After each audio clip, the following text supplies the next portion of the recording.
Sometimes the journey of creating gets stale, gets stagnant, gets repetitive. I've always been a big fan of routine because routine allows us to step into creativity rather than waiting to be hit by these great ideas. But even with routine, I think it's important for us to challenge that routine from time to time because we end up sometimes creating the same things, losing inspiration because we're creating the same things, and it's harder to see if we are actually getting better. And the most important thing really, and why I've created this channel, because I want you to continue creating, continue to share it, and I don't want you to lose that inspiration where you're not creating at all. So I want to talk about some tools, some tricks that when you're in a rut, when you're feeling a little bit down on what you're doing and you're not sure if you're moving forward, how we can challenge your routine to create an unusual perspective in yourself and in your work so you can continue to create your best work. So recently I was watching an NBA game, a basketball game, and it got me thinking about why do we marvel at these athletes? Why do we care about music? Why do we care about art? Why do we care about all these different creative fields as well? Or even someone who's just really good at their job. Why does that matter? Other than just being good at the job. But why do we marvel at these things? And just thinking deeper about it, I'm like, oh, I think I'm understanding is that we marvel at these people that are doing things that we necessarily can't do or haven't put in the time to do. But even going deeper into that, these people are working within a framework, within a set of rules that they have bent to their will to create something different than what everyone else is creating with these same rules. In the same ways you had these guys back in the 50s bouncing the ball like what you would think would be a toddler today. These guys have taken this game that's been invented for the past 75 years, or at least professionally for the past 75 years, and they've taken it to a whole other stratosphere with the rules not being very different, building upon each other through the years. So even taking this back to art, you have people on Instagram that have gotten popular where they're creating portraits. Now we've seen portraits before, but creating a portrait with an object that represents that person, their painting, now that's a little bit different. Having someone create a song that's like, the song is good, maybe it's not special, but now seeing their process and seeing them produce that song and knowing that it was produced in 15 minutes, now that creates a marvel of, wow, how were they able to do that? So what I want to talk about today is something that I read in this book, The Creative Act, The Way of Being by Rick Rubin. When I first read this book, I wasn't really sure about it. A lot of things in here felt overly simplistic, but actually taking some time away from the book and then going back to it a little bit, I started to understand how powerful it was for having a book, having a reference here with so many different ideas that you can kind of throw at the wall for all kinds of different creative situations that you have to kind of get your mind into a space where you're actually solving problems and finding solutions to maybe some unique problems that you're having. So one particular thing he talks about in this particular book is the idea of temporary rules and how temporary rules can help you maybe break out of a rut or help you see a different perspective of maybe some art that you're working on. Similar to the idea I've already been talking about, working within a confine of rules, not forever, but maybe for a season, just to help you get something different than what you're already getting. So this can be manipulated by multiple things. So the first one is time.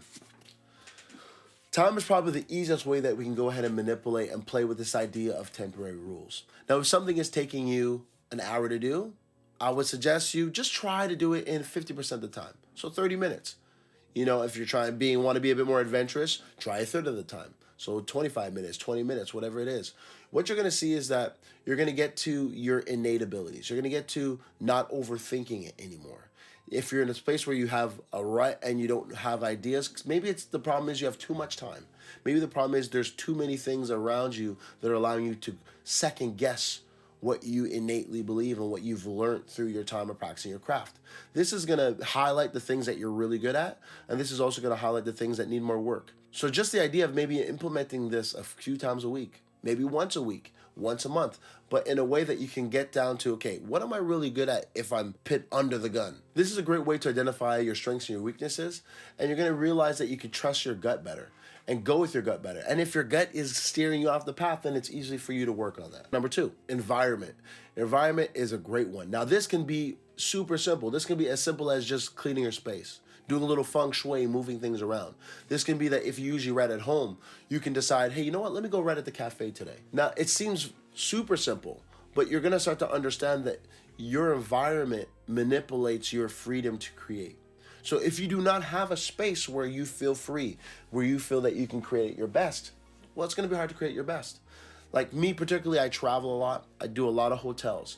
And I can tell you there's some hotels that lend really way to creativity, but then I know instantly sometimes that there's a place There's a small desk, there's not very big windows, not a lot of lighting comes through. It makes it tougher to create. But even those I try to use as a challenge just to get something different out of me. But it makes a big difference if you're comfortable in the space you're in. And sometimes, even if you are comfortable in the space you're in, like I love my office, I create it so that I wake up and I come in and I feel creative. I know when it's dirty, it's messing me up. But when it's clean, it feels good, trying to keep it clean. But nonetheless, sometimes just writing somewhere else, creating music somewhere else with better lighting, let's say, or in a sunny day, going outside.